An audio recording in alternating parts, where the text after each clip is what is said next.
ನಮಸ್ಕಾರ ಸ್ನೇಹಿತರೆ, all-round clock Kannada ಚಾನಲ್ಗೆ ಸ್ವಾಗತ ಸುಸ್ವಾಗತ. ಇವತ್ತಿನ ವ್ಲಾಗ್ನಲ್ಲಿ ಶುಕ್ರವಾರದ ವ್ಲಾಗ್ ಇದು.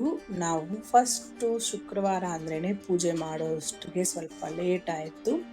ಪೂಜೆ ಎಲ್ಲ ಮುಗಿಸಿದ ನಂತರ ದೀಪ ಹಚ್ಚಿದ ಮೇಲೆ ಪೂಜೆ ಎಲ್ಲ ಇವತ್ತು ಪೂಜೆದು ಲೇಟ್ ಆಯಿತು ಅಂತ ಸ್ವಲ್ಪ ಈಸಿಯಾಗಿರೋ ಅಡುಗೆ ಮಾಡೋಣ ಅಂತ ಬ್ರೇಕ್ಫಾಸ್ಟ್ಗೆ ನಿಂಬೆ ಹಣ್ಣಿನ ಚಿತ್ರಾನ್ನ ಮಾಡೋಣ ಅಂತ ಮಾಡ್ತಾ ಇದ್ದೀನಿ.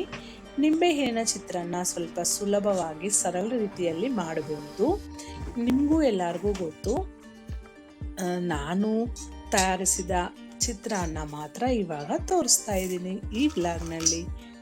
ಇದು ಸಾಮಾನ್ಯವಾಗಿ ಹಿಂದಿನ ದಿನದ ಉಳಿದ ಅನ್ನದೊಂದಿಗೆ ತಯಾರಿಸಲಾಗುತ್ತದೆ ಮತ್ತು ಸಾಮಾನ್ಯವಾಗಿ ಬೆಳಗಿನ ಉಪಹಾರಕ್ಕೆ ಅಥವಾ ಲಂಚ್ ಬಾಕ್ಸ್ಗಳಿಗಾಗಿ ತಯಾರಿಸಲಾಗುತ್ತದೆ.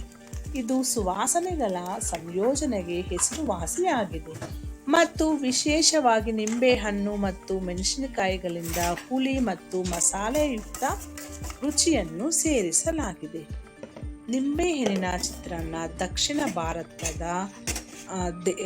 ಭಾರತದಲ್ಲಿ ತುಂಬ ಮೆಚ್ಚಾಗಿ ಮಾಡ್ತಾ ಇರ್ತೀರಾ.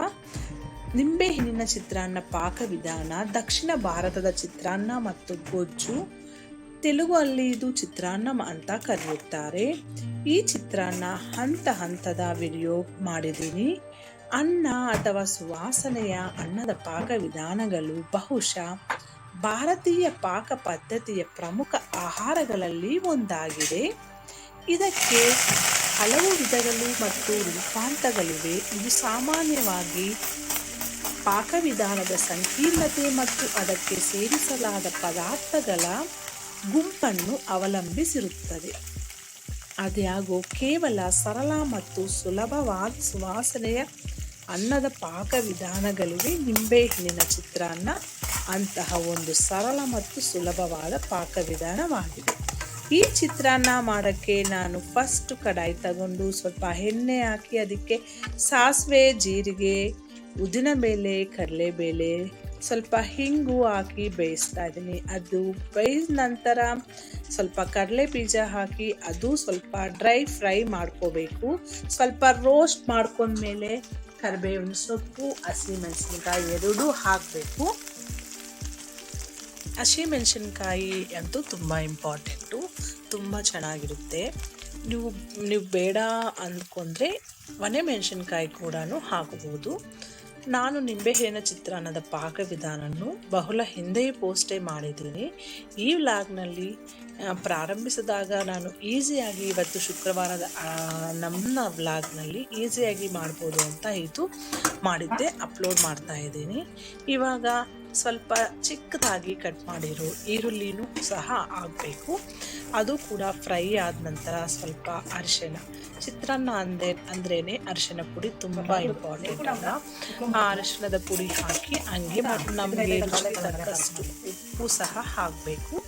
ಇದು ಹಾಕಿದ ನಂತರ ಹಸಿ ಕೊಬ್ಬರಿ ತುರಿ ಅಂತೂ ತುಂಬ ಇಂಪಾರ್ಟೆಂಟು, ಒಳ್ಳೆ ಟೇಸ್ಟ್ ಇರುತ್ತೆ.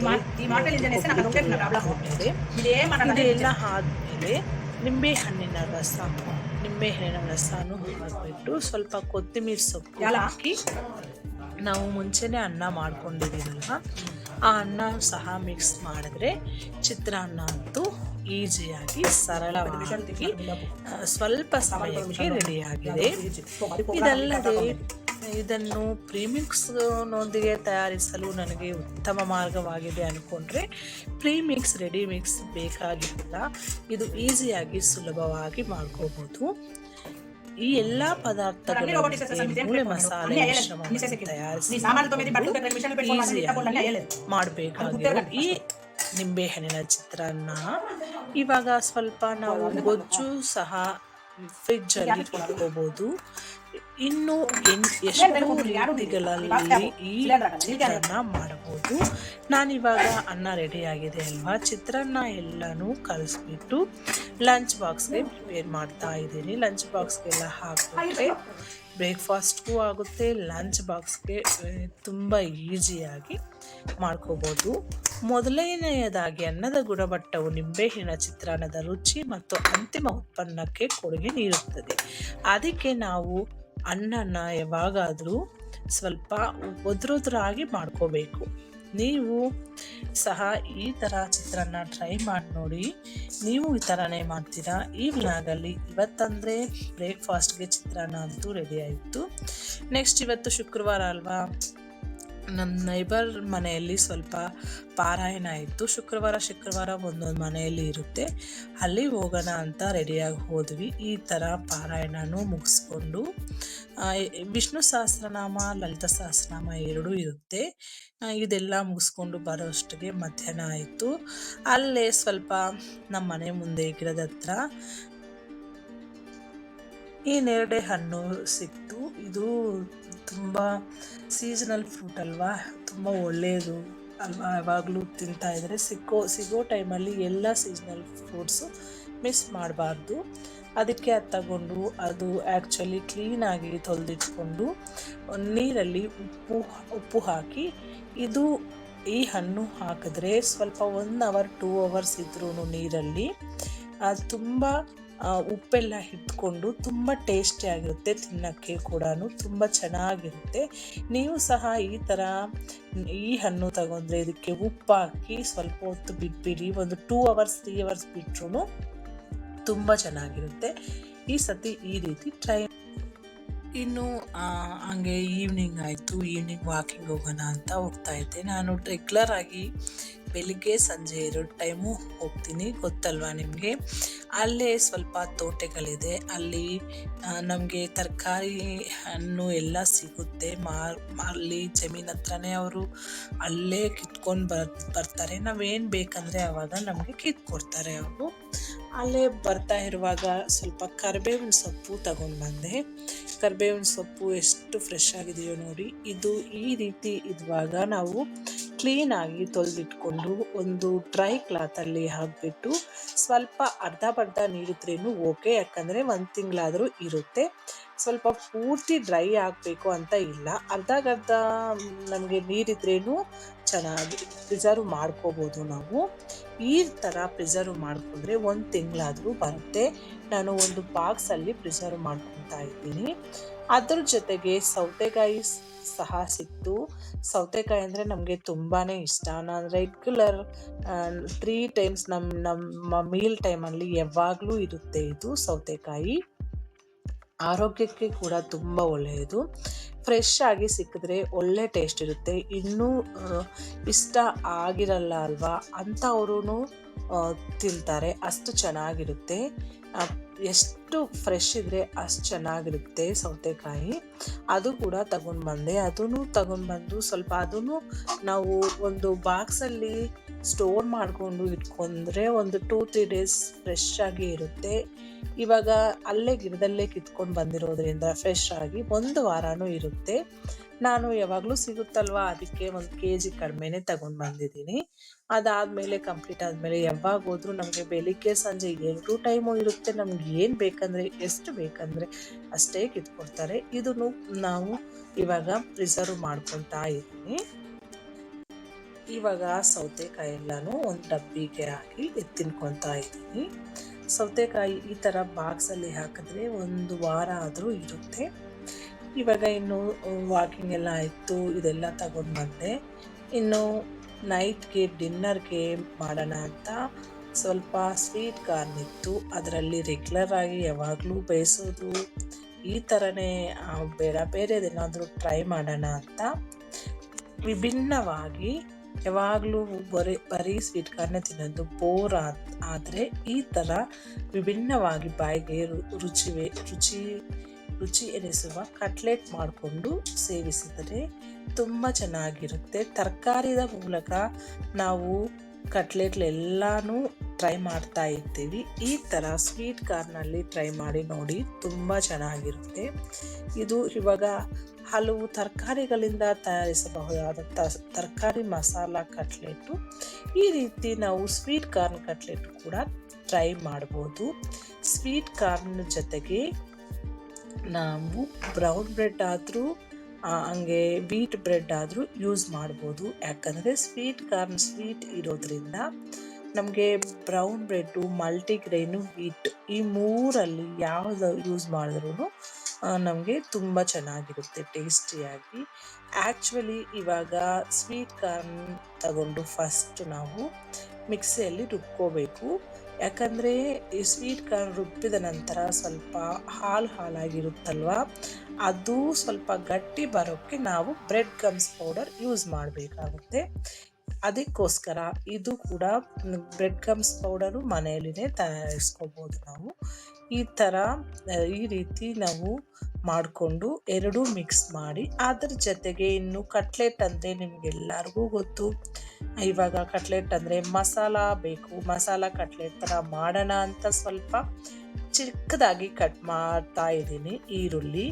ಅದ್ರ ಜೊತೆಗೆ ಸ್ವಲ್ಪ ವಾಮು, ಧನಿಯಾ ಪೌಡರ್, ರೆಡ್ ಚಿಲ್ಲಿ ಪೌಡರ್, ಉಪ್ಪು, ಸ್ವಲ್ಪ ಎಲ್ಲ ಬಿಳಿ ಎಳ್ಳು, ಈ ರೀತಿ ಕೊತ್ತಂಬರಿ ಸೊಪ್ಪು, ಕರಿಬೇವಿನ ಸೊಪ್ಪು, ಕ್ಯಾರೆಟ್ ತುರಿನೂ ಹಾಕ್ಬೋದು, ನಾನು ಹಾಕಿಲ್ಲ. ಈ ಥರ ನಾವು ನಮ್ಗೆ ಅನುಕೂಲ ಇದೆ ಅಲ್ವಾ, ಯಾವುದಿದೆಯೋ ತರಕಾರಿ ಎಲ್ಲ ಹಾಕಿದ್ರೂ ತುಂಬ ಚೆನ್ನಾಗಿರುತ್ತದೆ.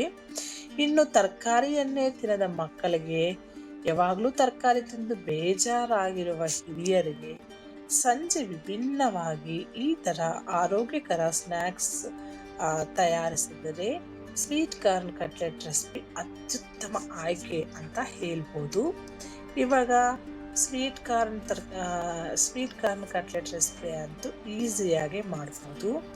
ಇದ್ರ ಜೊತೆಗೆ ಇವಾಗ ನಾವು ಕ್ಯಾರೆಟ್ ಆಗಿರ್ಬೋದು, ಆಲೂಗಡ್ಡೆ ಆಗಿರ್ಬೋದು, ಅದು ಕೂಡ ಸೇರಿಸ್ಬೋದು ಚಿಕ್ಕದಾಗಿ ಕಟ್ ಮಾಡಿ. ನಾನು ಅದು ಏನು ಬೇಕಾಗಿಲ್ಲ ಅಂತ ಸ್ವೀಟ್ ಕಾರ್ನು ಬ್ರೆಡ್ ಗಮ್ಸ್ ಮಾತ್ರ ಉಪಯೋಗಿಸ್ತಾ ಇದ್ದೀನಿ. ತುಂಬ ಈಸಿಯಾಗಿ ಮಾಡ್ಕೋಬೋದು. ಇವಾಗ ಫ್ರೈ ಮಾಡಿದ್ರೆ ಆಯಿಲ್ ಜಾಸ್ತಿ, ಹೆಲ್ತಿ ಅಲ್ಲ ಅಂದ್ಕೊಂಡ್ರೆ ನಾವು ಜಸ್ಟ್ ಪ್ಯಾನ್ ಮೇಲೆ ನಾವು ರೆಡಿ ಮಾಡ್ಕೋಬೋದು. ಇದು ಕಟ್ಲೆಟ್ ಥರ ಇದೆಲ್ಲನೂ ತುಂಬ ಈಸಿಯಾಗಿ. ಇವಾಗ ಪೇಸ್ಟ್ ಎಲ್ಲ ರೆಡಿ ಮಾಡ್ಕೊಂಡಿದ್ದೀವಲ್ವ, ಇದಕ್ಕೆ ಸ್ವಲ್ಪ ಶುಂಠಿ ತುರಿನೂ ಹಾಕ್ಬೋದು. ಇವಾಗ ಕೆಂಪು ಮೆಣಸಿನ ಪುಡಿ, ಸ್ವಲ್ಪ ಜೀರಿಗೆ ಪುಡಿ, ಗರಂ ಮಸಾಲ ಪುಡಿ, ಕೊತ್ತಂಬರಿ ಪುಡಿ, ಕತ್ತರಿಸಿದ ಕೊತ್ತಂಬರಿ ಸೊಪ್ಪು, ಬ್ರೆಡ್ ಗಮ್ಸು, ಉಪ್ಪು ಸೇರಿಸಿ ಎಲ್ಲವನ್ನು ಚೆನ್ನಾಗಿ ಮಿಶ್ರಣ ಮಾಡಬೇಕಾಗುತ್ತೆ. ಬ್ರೆಡ್ ಗಮ್ಸು ನೋಡಿಕೊಂಡು ನಮಗೆ ಕನ್ಸಿಸ್ಟೆನ್ಸಿ, ನಮಗೆ ಕಟ್ಲೆಟ್ ಕರೆಕ್ಟಾಗಿ ಬಂದಿದೆಯಾ ಅಂತ ನೋಡಿಕೊಂಡು ಬ್ರೆಡ್ ಗಮ್ಸು ಯೂಸ್ ಮಾಡ್ಕೋಬೋದು. ಬ್ರೆಡ್ ಗಮ್ಸ್ ಇಲ್ಲ ಅಂದರೆ ನೀವು ಕಾರ್ನ್ ಫ್ಲೋರ್ ಕೂಡ ಯೂಸ್ ಮಾಡ್ಕೋಬೋದು. ಇನ್ನೊಂದೇನೆಂದರೆ, ಇವಾಗ ನಾವು ಬೇಯಿಸ್ತಾ ಇಲ್ಲ ಅಲ್ವ, ಫ್ರೈ ಮಾಡ್ತಾ ಇಲ್ಲ, ಜಸ್ಟ್ ನಾವು ಪ್ಯಾನ್ ಮೇಲೆ ಕಟ್ಲೆಟ್ ಮಾಡ್ಕೊತಾ ಇದ್ದೀವಲ್ವ, ಅದಕ್ಕೋಸ್ಕರ ಒಂದು ಪ್ಯಾನ್ ತಗೊಂಡು ಸ್ವಲ್ಪ ಆಯಿಲ್ ಹಚ್ಬಿಟ್ಟು ಅದಕ್ಕೆ ಚಿಕ್ಕದಾಗಿ ರೊಟ್ಟೆ ದೊಡ್ಡ ಸೈಜ್ ಇರುತ್ತೆ, ಚಿಕ್ಕ ರೊಟ್ಟೆ ಥರನೂ ನಾವು ಮಿಶ್ರಣ ತಗೊಂಡು ಈ ಸೈಜಲ್ಲಿ, ಈ ಗಾತ್ರದ ಸೈಜಲ್ಲಿ ಕಟ್ಲೆಟನ್ನು ನಾವು ಈ ಥರ ಮಾಡಿದ್ರೆ, ಈ ಸೈಜ್ ನಾವು ಯಾವ ಸೈಜ್ ಬೇಕಂದರೆ ಆ ಸೈಜು ಮಾಡ್ಕೋಬೋದು. ಅದು ರೌಂಡ್ ಶೇಪ್ ಮಾಡ್ಕೋಬೋದು, ಇನ್ನೊಂದು ರೀತಿ. ಯಾಕಂದರೆ ಸ್ವೀಟ್ ಕಾರ್ನು ನಾವು ಬರೀ ಅದೇ ತಿಂತೀವಿ, ಅದು ಬ್ರೆಡ್ಡು ಹಂಗೆ ತಿಂತೀವಿ, ಎರಡೂ ಸೇರಿಸಿರೋದಲ್ವ, ಅದೇನು ಜಾಸ್ತಿ ಬೇಯಿಸಬೇಕು ಅಂತಲೂ ಇಲ್ಲ. ಈ ರೀತಿ ಮಾಡ್ಕೊಂಡ್ರೆ ಇವಾಗ ಬಿಸಿಯಾದ ತವಾ ಮೇಲೆ ಚೆನ್ನಾಗಿ ಎಣ್ಣೆ ಹಾಕಿ ಗೋಲ್ಡನ್ ಬಣ್ಣಕ್ಕೆ ಬರೋವರೆಗೂ ಎರಡೂ ಬದಿ ಫ್ಲಿಪ್ ಮಾಡಿ ಫ್ರೈ ಮಾಡ್ಕೋಬೇಕು. ಅಗತ್ಯವಿದ್ದರೆ ಹೆಚ್ಚಿನ ಎಣ್ಣೆಯನ್ನು ಸೇರಿಸಿ ಗರಿಗರಿಯಾಗುವವರೆಗೆ ಹುರಿಯಿರಿ.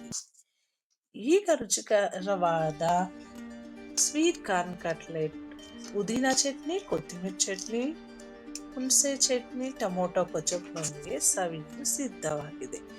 ತುಂಬ ಈಸಿಯಾಗಿ ಕಟ್ಲೆಟ್, ನಿಮಗೆ ಇಷ್ಟವಾದ ಮಸಾಲೆಗಳ ಸಂಯೋಜನೆಯನ್ನು ನೀವು ಬದಲಾಯಿಸಬಹುದು. ಉದಾಹರಣೆಗೆ ನೀವು ಕರಿಮೆಣಸಿನ ಪುಡನ್ನು ಸೇವಿಸಬಹುದು. ಹಸಿರು ಮೆಣಸಿನಕಾಯಿಗಳ ಸಂಖ್ಯೆಯನ್ನು ಹೆಚ್ಚಿಸುವ ಮೂಲಕ ನೀವು ಅವುಗಳನ್ನು ಮಸಾಲೆಯುಕ್ತಗೊಳಿಸಬಹುದು. ಈ ಕಟ್ಲೆಟ್ ಅನ್ನು ಬಣ್ಣ ನಡುವೆ ಮಧ್ಯೆ ಇಟ್ಟುಕೊಂಡು ಬರ್ಗರ್ ರೀತಿ ಸಹ ಸವಿಯಲು ತಿನ್ನಲು ರುಚಿಯಾಗಿರುತ್ತದೆ. ಈ ಥರ ನಾನಾದರೆ ನಾನು ಸ್ವಲ್ಪ ನೈಟ್ ಡಿನ್ನರ್ಗೆ ಪ್ರಿಪೇರ್ ಮಾಡ್ಕೊಂಡಿದ್ದೀನಿ ಈ ಕಟ್ಲೆಟು. ನೀವು ಬ್ರೇಕ್ಫಾಸ್ಟ್ಗೆ ಮಾಡ್ಕೋಬೋದು, ಈ ಥರ ಬರ್ಗರ್ ಮಧ್ಯದಲ್ಲಿನೂ ಇಟ್ಕೋಬೋದು. ಅಷ್ಟು ರುಚಿಯಾಗಿರುತ್ತೆ ಈ ಕಟ್ಲೆಟು. ಖಂಡಿತ ನೀವು ಟ್ರೈ ಮಾಡಿ. ನಾವು ಜಾಸ್ತಿ ಸ್ವೀಟ್ ಕಾರ್ನ್ ತಂದಿರ್ತೀವಲ್ವ, ಆವಾಗ ಸ್ವಲ್ಪ ಫ್ರೆಶ್ ಆಗಿದ್ರೆ ಹಂಗೆ ನಾವು ಬೇಯಿಸ್ಕೊಂಡು ತಿಂತೀವಿ. ಸ್ವಲ್ಪ ಏನಾದರೂ ಬಾಡೋಗಿದೆ ಅಂತ ಅನಿಸಿದ್ರೆ ವೇಸ್ಟ್ ಮಾಡೋದು ಬೇಡ. ಈ ಥರ ಕಟ್ಲೆಟ್ ಮಾಡಿ ತುಂಬ ರುಚಿಯಾಗಿರುತ್ತೆ. ಇದಂತೂ ನಮ್ದಂತೂ ಇವಾಗ ನೈಟ್ ಡಿನ್ನರ್ಗೆ ಇದು ಕಟ್ಲೆಟಲ್ಲಿ ನಾವು ಇವಾಗ ಡಿನ್ನರ್ ಮಾಡ್ತಾ ಇದ್ದೀವಿ. ಇವತ್ತು ನಂದು ವ್ಲಾಗ್ ಅಂತೂ ಮುಗಿಸಿದೆ. ಈ ವ್ಲಾಗ್ ನಿಮಗೆ ಇಷ್ಟ ಆದರೆ ಖಂಡಿತ